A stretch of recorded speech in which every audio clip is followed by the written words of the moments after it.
Assalamualaikum warahmatullahi wabarakatuh. Pada video pertemuan yang kelima ini di mata kuliah e-commerce, kita akan membahas lebih lanjut mengenai infrastruktur pada e-commerce ya.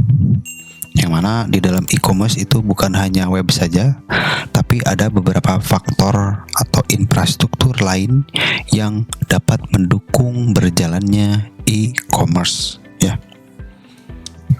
Nah, ada yang namanya client server. Ya, mungkin rekan-rekan mahasiswa ada yang sudah tahu client dan server ya.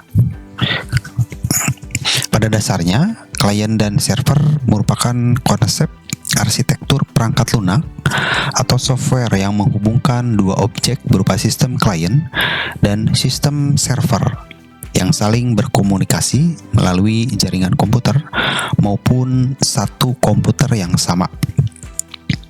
Server di sini akan menyediakan pengelolaan aplikasi data dan keamanan data klien.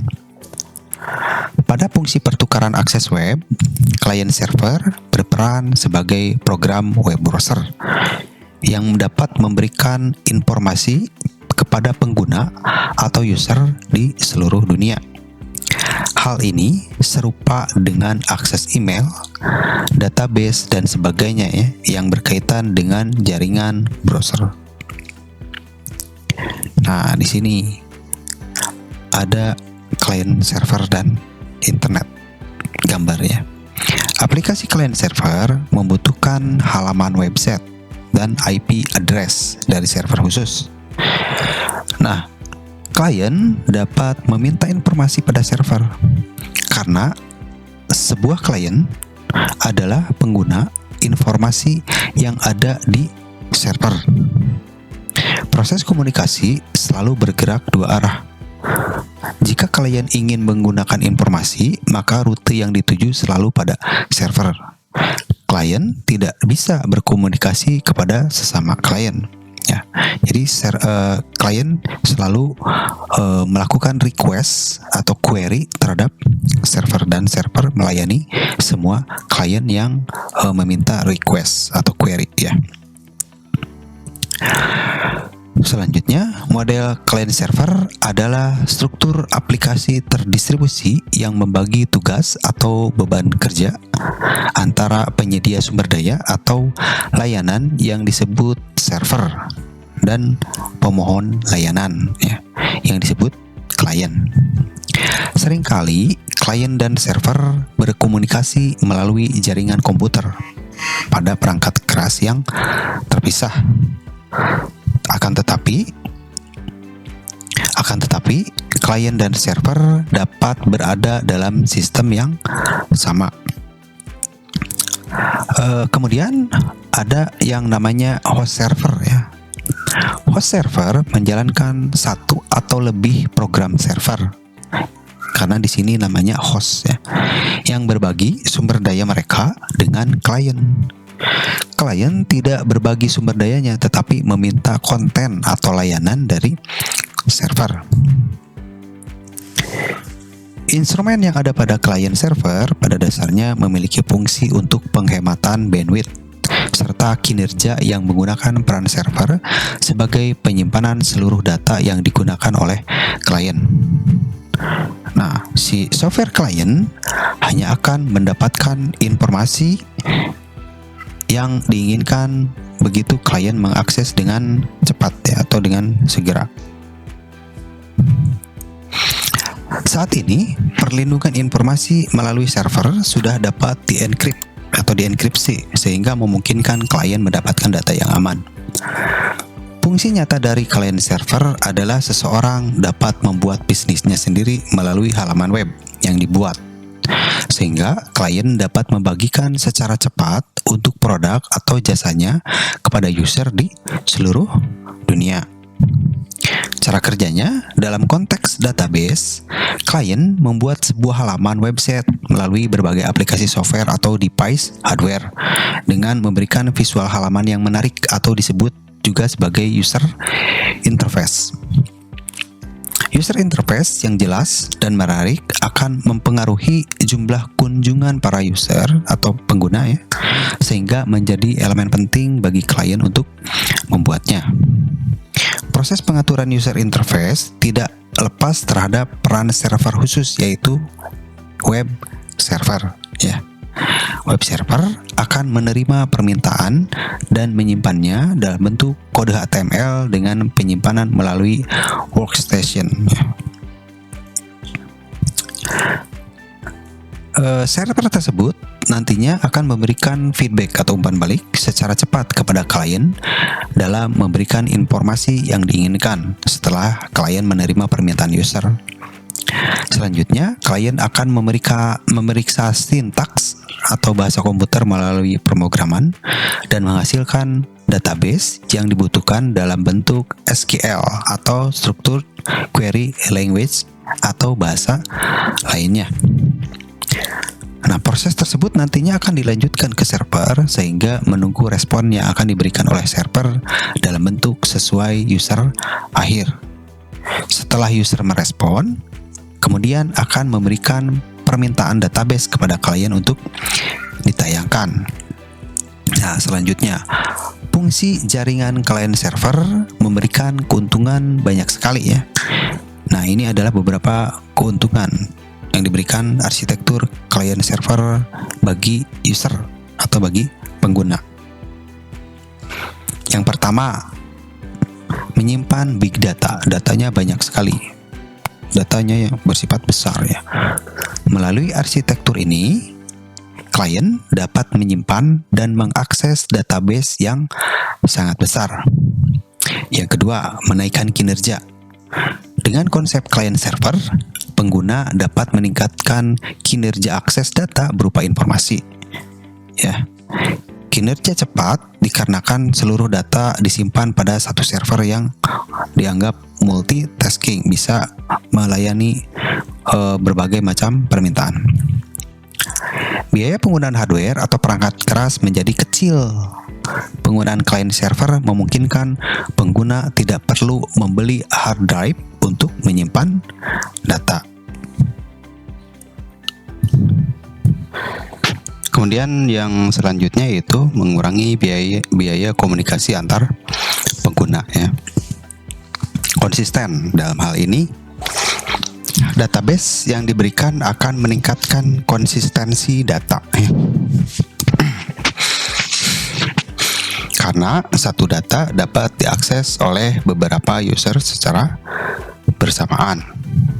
Terus yang keenam, server storage. Hanya server saja yang membutuhkan penyimpanan besar dengan performa yang sesuai sehingga dapat memberikan kekuatan untuk mengakses data. Oke. Selanjutnya ada arsitektur client server ya. Yang pertama ada one tier. Nah, di one tier ini pemrosesan jenis arsitek ini dilakukan melalui mainframe. Jadi, seluruh kode yang berkaitan dengan aplikasi ditempatkan dan berjalan pada host. Pada one tier, pemrosesan dilakukan secara terpusat dengan mesin tunggal atau disebut juga berbasis host. Kemudian ada two tier. Ya. Pemrosesan data pada two tier ini terjadi pada klien dan server. Aplikasi ini menghubungkan satu server ke banyak klien dengan sebuah jaringan. Aplikasi ini dapat ditempatkan dengan jarak komputer klien dan server jarak jauh. Prosesnya melalui klien membuat permintaan, kemudian server memberikan permintaan tersebut kepada klien. Ya. Kemudian ada three tier. Ya. Arsitektur ini merupakan pengembangan dari arsitektur two tier dengan adanya application server. Application berdiri di antara klien dan database server yang berperan sebagai business process layer. arsitektur ini dalam pengoperasiannya membutuhkan bandwidth yang sangat besar untuk bisa diakses ke banyak klien. Nah, kebanyakan aplikasi ini digunakan dengan application server diletakkan di sisi klien dan hanya berfungsi untuk mengirimkan data ke database server. Nah, kemudian ada yang keempat, multi-tier, yaitu multi-tier hampir mirip dengan tri-tier. Hanya saja pada metode ini dijelaskan mengenai adanya user interface dan data processing. Penambahan business logic server pada metode ini memungkinkan application server dapat terhubung pada application server lainnya. Kemampuan tersebut digunakan untuk mendapatkan data dari data server sehingga dapat mensuplai service ke klien application. Multi-tier digunakan untuk memberikan akses yang lebih cepat daripada arsitektur lainnya, ya, seperti itu. Kelebihan klien server: adanya kontrol dan backup data secara terpusat oleh server. Jadi pada saat kita membuat website, ya, kemudian si data tersebut bisa kita backup di server, ya, di web hosting nantinya. Skalabilitas: dalam hal ini bisa menambah jumlah komputer atau server pada perangkat klien. Kemudian keamanan. Maksud dari keamanan di sini, server dapat mengawasi dan membatasi akses data ataupun informasi dalam server tersebut. Server juga dapat mengatur pembatasan informasi terhadap user, ya, sehingga user hanya dapat mengakses informasi yang menjadi haknya. Kekurangannya, adanya kegagalan pada pusat kontrol ketika server yang digunakan untuk mengatur resource atau sumber daya mengalami masalah, maka akan menyebabkan terhentinya semua aktivitas pada jaringan tersebut. Kemudian, para pengguna atau user tidak dapat mengakses jaringan tersebut sampai servernya pulih kembali. Biaya yang relatif mahal karena kebutuhan atas penyimpanan yang besar. Kemudian perlu komputer super sebagai server, ya. Selain itu perlu mengeluarkan biaya untuk tenaga IT yang khusus untuk melayani para klien dan mengelola server. Karena tidak sembarangan orang-orang yang mengelola server ini. Kemudian kelambatan jaringan. Konsep ini memungkinkan banyaknya pengguna mengakses dalam satu waktu. Nah, yang akan mengakibatkan akses yang terlalu banyak membuat jaringan menjadi lambat, ya. Coba kalau misalkan rekan-rekan mengunjungi salah satu web, misalkan dikunjungi oleh ratusan klien atau ratusan user, biasanya website tersebut menjadi lambat.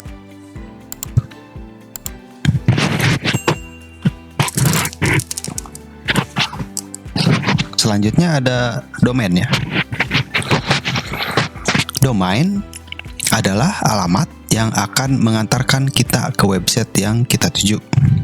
Pada dasarnya, domain merupakan bentuk sederhana dari alamat IP yang berupa kombinasi angka rumit. Dengan banyaknya website yang tersebar di internet, menghafalkan kombinasi angka tersebut tentu sangat sulit, ya. Nah, fungsi domain merupakan alat untuk mengidentifikasi sebuah web hosting. Contohnya misalkan tokopedia.com, facebook.com, misalkan apalagi itu traveloka.com, itu adalah domainnya. Pada dasarnya, domain atau nama domain diasumsikan sebagai alamat fisik. Sebagai contoh, navigasi satelit membutuhkan nama jalan atau kode pos untuk agar sistem bisa menyediakan arah.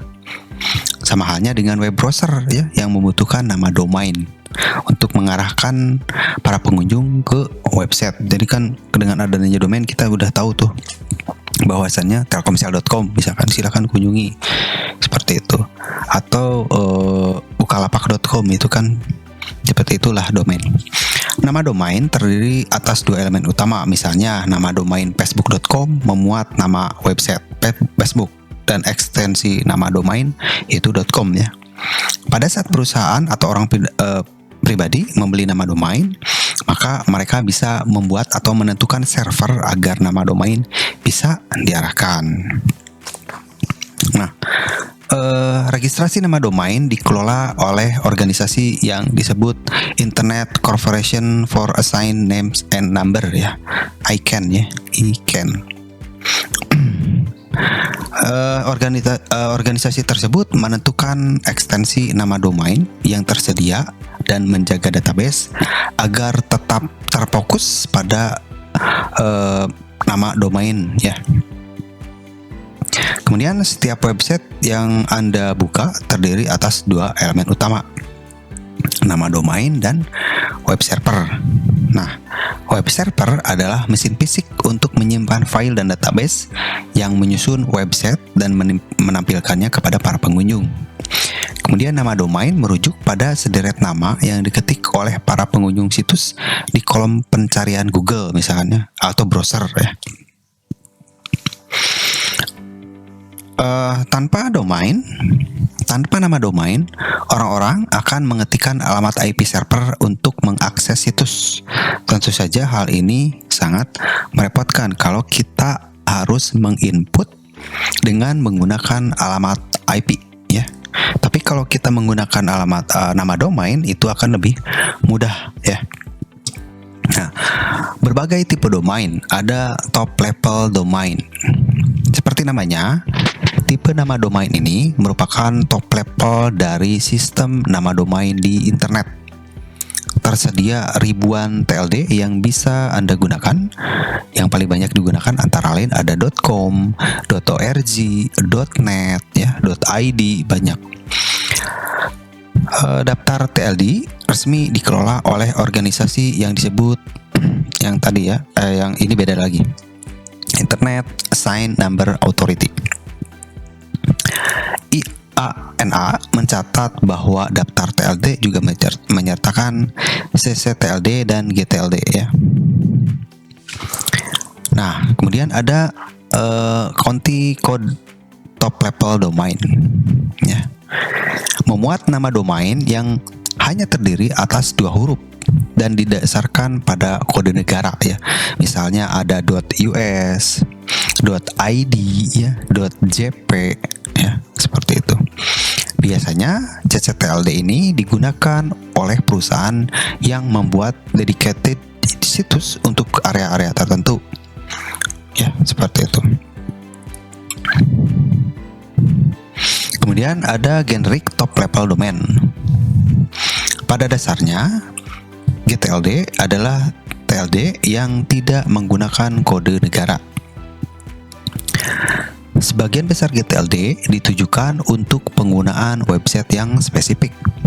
Misalnya .edu untuk website institusi pendidikan. Misal kalau sekarang kan ada .ac.id, ya, seperti itu. Sampai di sini Anda sudah memahami bahwa Anda tidak perlu memenuhi syarat tertentu untuk register GTLD. Sebagai contoh, .com tidak selalu ditujukan untuk website komersil. Contoh lain dari penggunaan GTLD adalah .mil untuk militer, .gov untuk pemerintahan, .org untuk lembaga atau organisasi, .net yang awalnya dibuat sebagai nama domain untuk penyedia layanan internet, tapi sekarang bisa digunakan di bidang apa saja, jadi bebas kalau untuk .net. Kemudian ada second level domain, ya. Sebagai contoh, alih-alih.com, perusahaan di Inggris akan menggunakan .co.uk, ya. Inilah contoh penggunaan second level domain. Contoh lainnya .gov.uk, .uk, ya. Biasanya digunakan oleh institusi pemerintah, dan ac.uk digunakan oleh institusi akademik dan universitas. Kemudian ada subdomain. Subdomain merupakan opsi terbaik untuk situs kampanye dan tipe web konten lainnya yang sebaiknya dibuat terpisah dari halaman atau beranda utama. Contohnya misalkan di sini ada developers.facebook.com. Nah, itu adalah subdomainnya. Kemudian ada support.google.com. Itu adalah subdomain. Kemudian jaringan internet, ya. Jaringan internet ialah suatu gabungan sebuah jaringan dua atau lebih perangkat komputer yang ada di seluruh dunia dan bisa dikatakan suatu rangkaian perangkat komputer yang terbesar di dunia. Serta ukurannya akan terus mengalami suatu perkembangan hingga tanpa batas waktu yang ditentukan selama teknologi terus berkembang. Nah, mungkin ada beberapa rekan-rekan yang sudah tahu lah ya apa itu jaringan internet atau koneksi internet.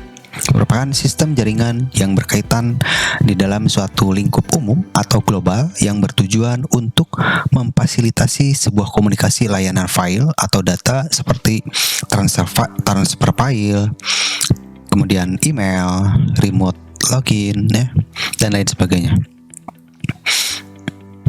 Oke, kita skip. Jaringan internet atau yang sering kita kenal dengan istilah koneksi, ya, yaitu sebuah jaringan setiap komputer di seluruh dunia yang berhubungan antara satu dengan yang lainnya. Adapun manfaat dari jaringan internet yaitu mempermudah dalam penyampaian informasi di seluruh dunia secara bebas dan umum. Kemudian untuk memudahkan penyimpanan data atau file pada komputer lain yang berada jauh dari lokasi kita. Ya, seperti itu. Semakin berkembangnya teknologi jaringan internet sudah mengalami berbagai haluan cara dan tujuan. Contohnya, ada pembuatan robot pengendalian sistem atau jalur pesawat dan berbagai macam lainnya. Jaringan internet saat ini bisa disimpulkan bahwa sesuatu sistem yang bermanfaat bagi kehidupan masyarakat dengan melalui perangkat tertentu serta bertujuan untuk meningkatkan perkembangan teknologi dunia tanpa batasan. Nah, sekarang ke web hosting.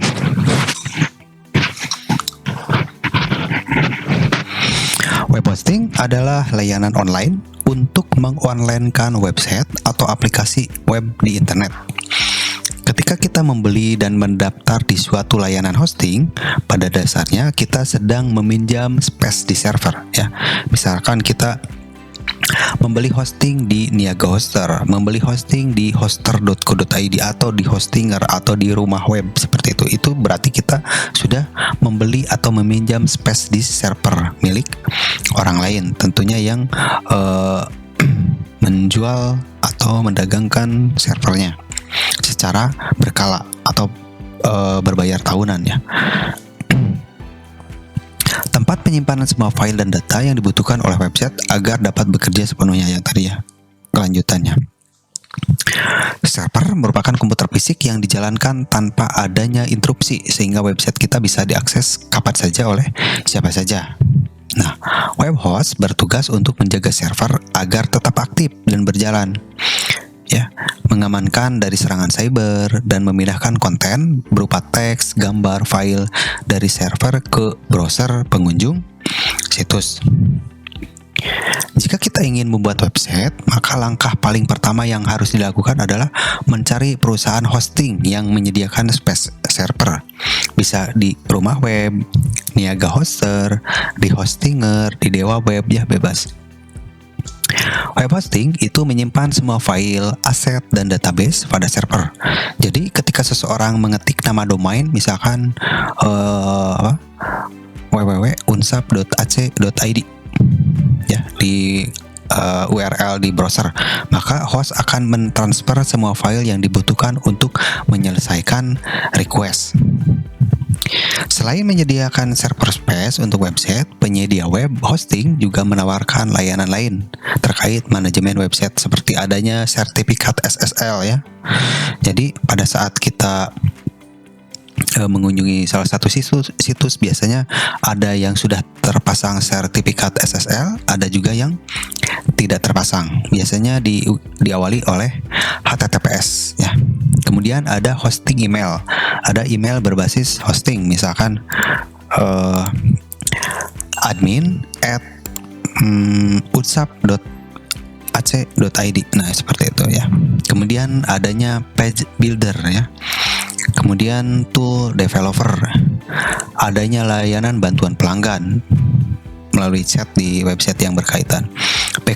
Backup website yang otomatis. Kemudian one click software install, misalnya untuk WordPress atau Drupal dan lain sebagainya. Jenis web hosting.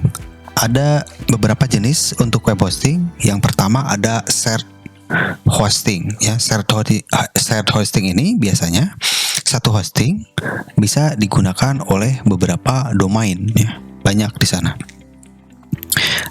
Bisa digunakan juga oleh add-on domain juga ya. Kemudian ada VPS ya, Virtual Private Server. Virtual Private Server ini biasanya harganya agak mahal ya. Kemudian ada cloud hosting. Nah, ini juga biasanya mahal ya. Hosting ya disimpan secara cloud. Kemudian ada WordPress hosting. Ini khusus untuk pengguna WordPress.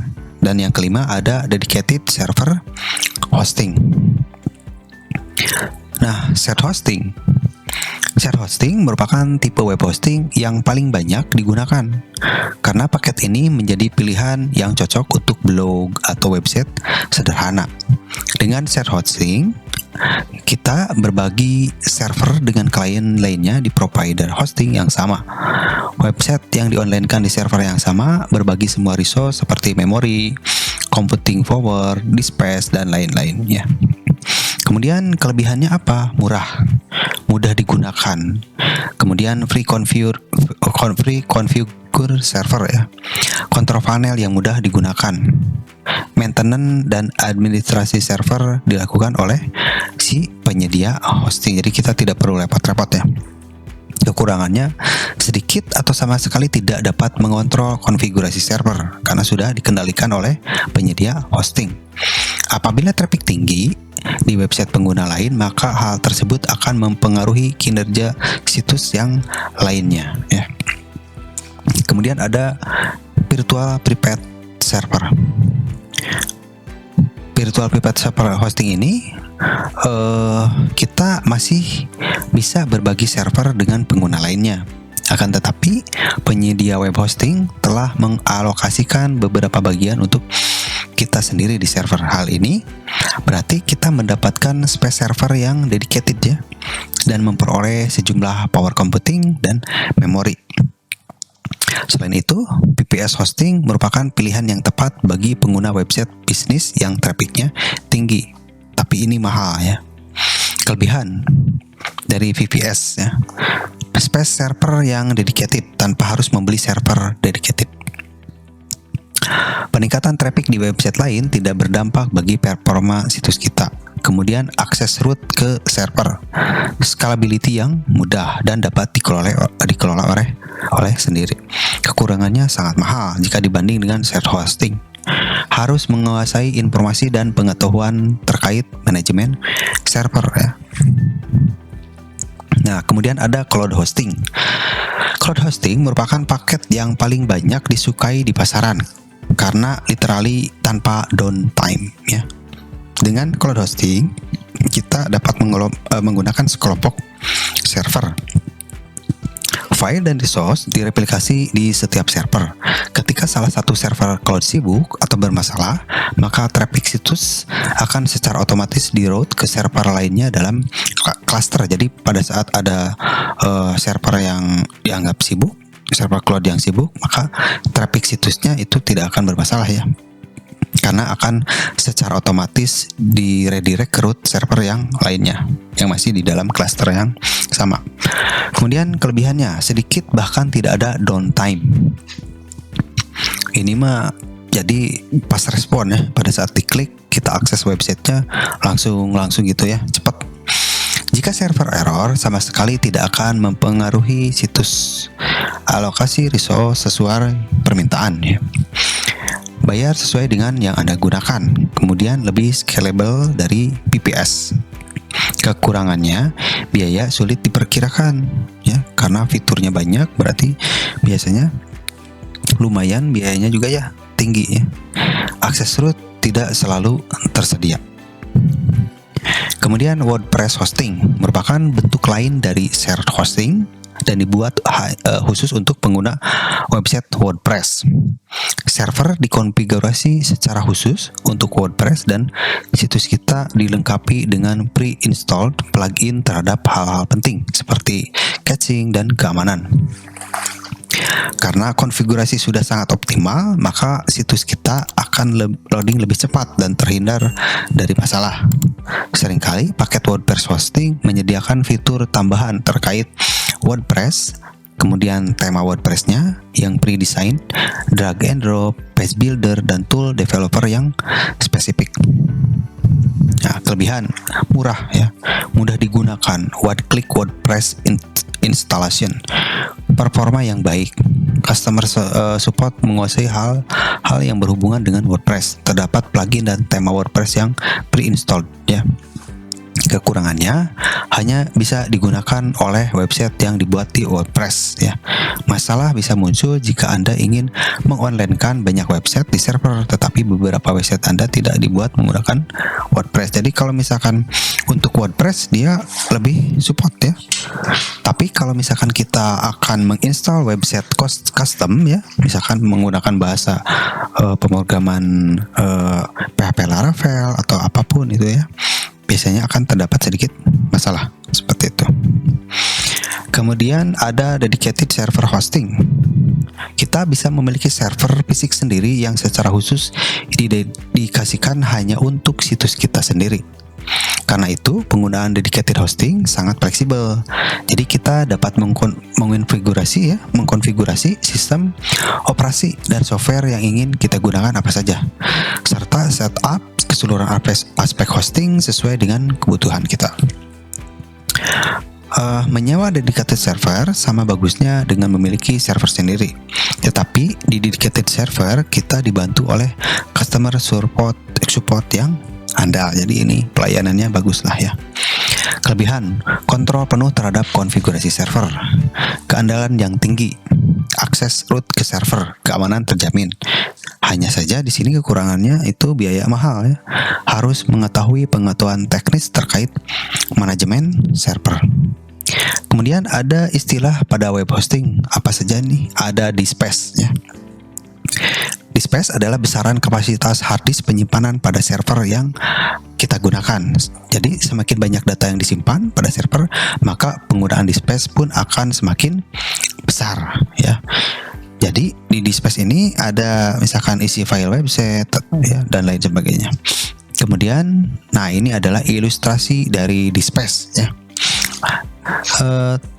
Mobil truk itu adalah sebagai DSpace dan angkutannya adalah data. Jika datanya lebih banyak, maka si DSpace akan menjadi penuh dan kecepatan menjadi berkurang.